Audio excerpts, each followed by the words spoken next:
Greetings, my name is Dakota Diesel, and welcome back to Film of the Year.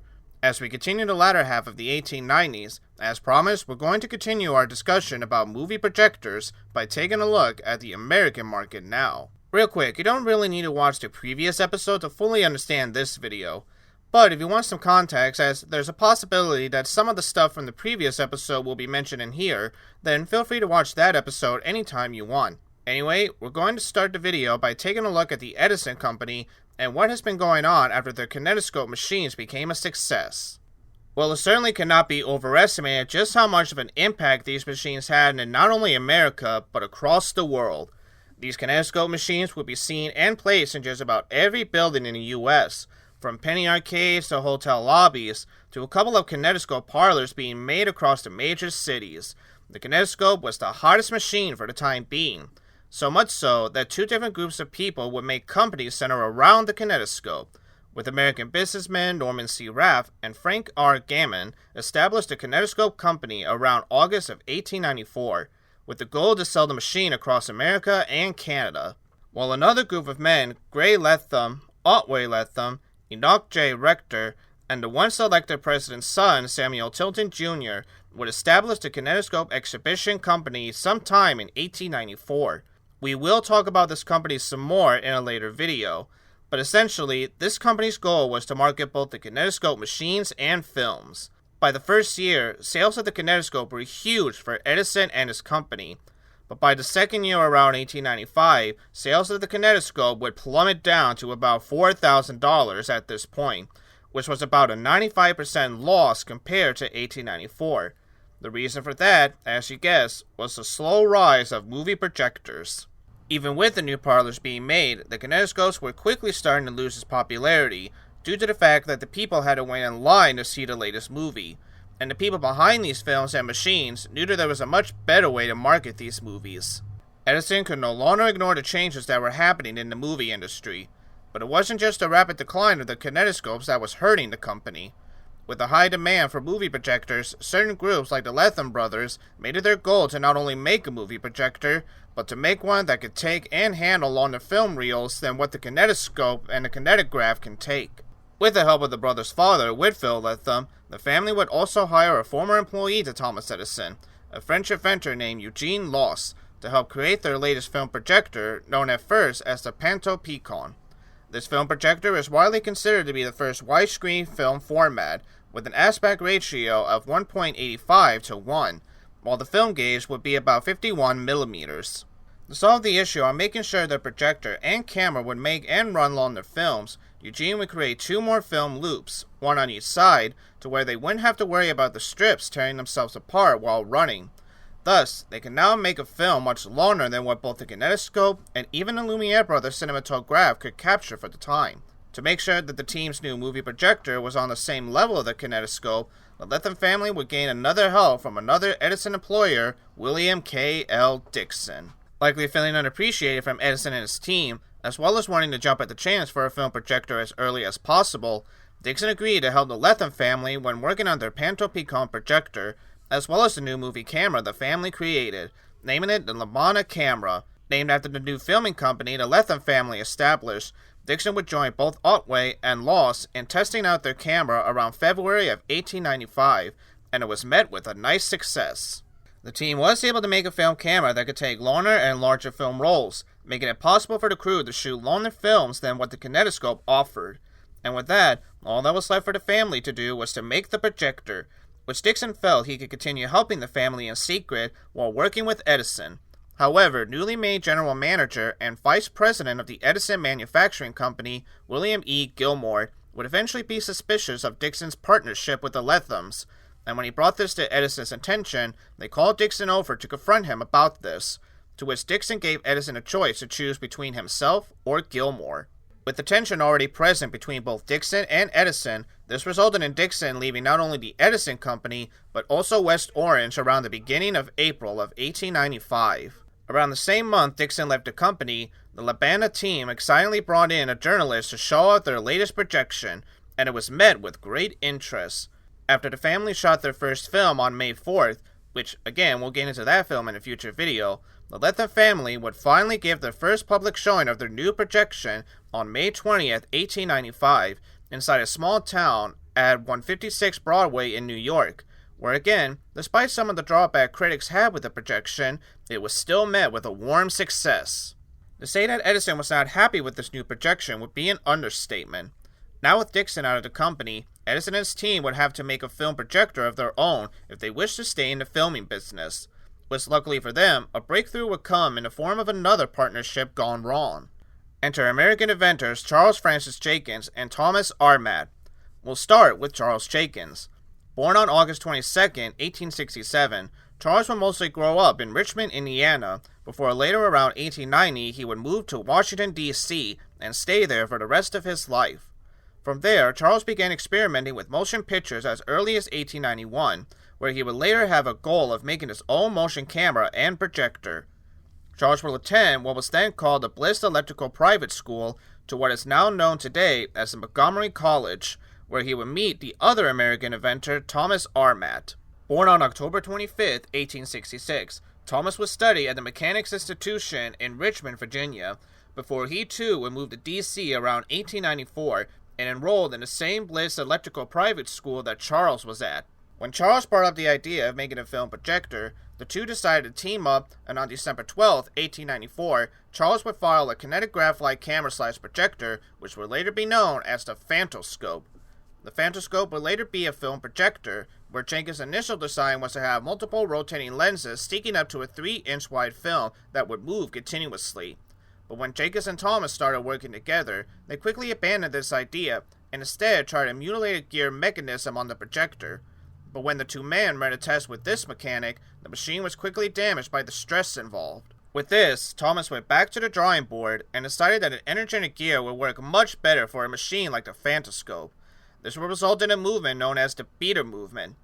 This type of movement was invented by French chronophotographer Georges Dumity, who was an associate to Jules Moret, the person responsible for the chronophotographic gun, which we covered in the very first episode. With the final design and a working projector in their hands, both Jenkins and Thomas would apply for a joint patent on their machine and would be ready to present their projector for an audience. Now, Charles Jenkins himself would claim that the first screening from his Kinetoscope projector happened on June 6, 1894, where he invited his family, friends, and a journalist to come and see the Annabelle Butterfly Dance, which we briefly covered in the first trivia video. Jenkins also claimed that he was the one that filmed the actual short in the backyard of his Washington home. However, when later film historian Terry Ramsay investigated this claim, Annabelle herself recalls no interactions with Jenkins, nor does she remember performing the dance for his projector, citing that she only filmed the dance for the Edison Black Maria studio for the Kinetoscope. The true date of when the Kinetoscope was presented to the public happened at the Cotton State Exposition in Atlanta, Georgia on September 25, 1895. While the projector was met with warm success, the partnership between both Jenkins and Armat would quickly start to sour following the next 18 days of presenting the Kinetoscope. The final straw that broke the partnership for good was when Jenkins needed to borrow one of the 3 completed Kinetoscopes for a demonstration back in his hometown in Richmond, Indiana, promising to bring it back, when in reality he stayed in Indiana with an intent to be the sole inventor of the projector, going so far as to filing a patent for being the sole inventor, but the courts favored the joint patent instead, so Jenkins would eventually sell the rights of the Kinetoscope to Thomas around 1896, and the two went their separate ways. While Jenkins would continue to show off his projector to other exhibitors, Armat would bring the Kinetoscope's attention to Ralph Van Gammon, the man responsible for the Kinetoscope company, and they quickly saw an opportunity to make a comeback, as the Kinetoscopes were reaching a decline in profits. Together with Armat, the trio would bring the Kinetoscope's attention to Edison, and Edison would grant permission to use the projector under the conditions that it would be renamed and be advertised as a new Edison projector. With that, the Kinetoscope would be under a new name, the Kinetoscope, in which the Edison company would produce films for it. The Kinetoscope would make its first public showing on April 23, 1896, at the Coaster and Bales Music Hall in New York City, with Thomas Armat acting as the projectionist for the first week. The film that was being screened would be known as The Kiss, one of the last few films to be shot at the Black Maria studio, before all other films will be produced at the new Edison studio, established around 1894. The short film itself was basically a reenactment of a kiss scene that took place in a musical titled The Widow Jones, where the lead actress in that play, Mae Irwin, would receive a kiss from her co-star, John C. Rice. The Kinetoscope show itself would be a great success, which in turn would slowly give rise to action movie theaters across the U.S., starting in New Orleans, Louisiana, where William Rock and Walter Wainwright would establish their first Kinetoscope Hall on July 26 of that same year. The theater would accommodate up to 400 people and would charge 10 cents for viewing movies. However, the screening would last for 2 months, until another, and this time a permanent movie theater would be built on October 19th, again of that same year in Buffalo, New York, where it would be known as the Edisonian Kinetoscope Hall, and soon another movie theater would slowly be built across America. However, Edison would later abandon the Kinetoscope no more than a year when the company would finally make their own projector, known as the Projectoscope, or just simply the Projecting Kinetoscope. Right as the projector was invented, Edison and his company would soon find himself in competition with another company and their own film projector. After Dixon had helped the Lethem family with their new projector, which they would later call the Oscilloscope, Dixon would soon leave the company, and he would take 3 other people that also used to work for Edison, consisting of 2 inventors named Herman Kessler and Henry Marvin, and a businessman named Elias Copeman.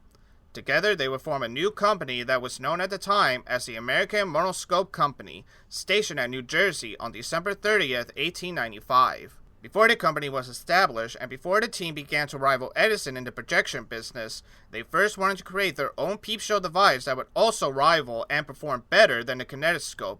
Dixon tasked Herman Kessler to create this new peep show where it can operate the same way you would operate a flipbook by hand.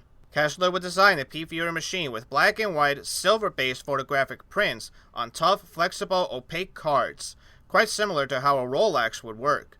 While Kessler was working on that, he also began developing a camera that would take these films for the machine. However, the company would need to be very careful around Thomas Edison, so in order to avoid violating Edison's motion picture patents, Kessler would design a film camera that would capture 4 times more than Edison's 35mm film, coming up to about 68 to 69mm of film.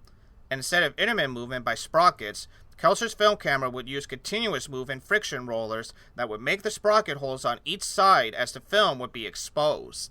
Kessler would create a prototype version of this new camera, naming it the Montograph, around November 1894, right around the same month where Kessler would file a patent for his new peep show device, which would later be known as the Montoscope, around November 21st of that same year. The team would run a test with the camera sometime in June, before they would capture and make official films from the Montograph around August of 1895.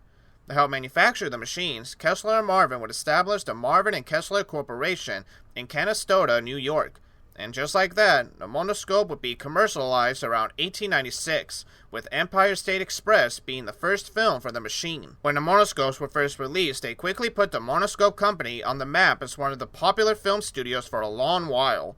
The machines were met with extreme popularity as well as positive feedbacks. However, there were strong critical pushback with these machines, with newspaper and magazine issues from the Times and the San Francisco Call would claim that the Monoscope and similar machines like it were corrupting the youth. Well, regardless, the Monoscope machines would continue to rule America between the late 19th to early 20th century, but this wasn't the only machine that made American Monoscope a household name. When Dixon and his team caught wind of Edison marketing Jenkins and Armas Phantoscope as the Kinetoscope, Kessler was once again tasked with making a better projector to compete with the Kinetoscope, and the result was an electric-driven projector film known as the Biograph projector. Much like the Monograph, Kessler was careful in making sure the Biograph didn't conflict with any of the other projectors that Edison had patented. The Biograph projector would make his first public demonstration on October 12, 1896, inside Hammerstein's Olympia Music Hall in New York, where once again it was met with big success. The projector was better than the Kinetoscope with its clear image quality, and the projector would also help make American Monoscope Company one of the biggest film companies in the United States for a few more years. With the growing success the Monoscope Company was facing, it should come as no surprise that this upsetted Edison greatly. Around May in 1898, Edison would file a lawsuit against the American Monoscope Company over patent infringements over the Kinetoscope camera, where Louis Lee Prince's son, Alphonse Prince, would appear in court to defend the Monoscope Company by proving that Edison was not the sole inventor of movies. He hoped that by doing this, Edison would release his father, as the family still believed that Edison had something to do with Louis's disappearance, which, as we touched on in the very first episode, it's unlikely that Edison had anything to do with Lewis's disappearance. Anyway, this court battle between Edison and the company wouldn't be resolved until the next decade, so we'll have to come back to this part of film history in a later episode. Even with the court battles, the American Monoscope Company would still be a big competitor against the Edison Company.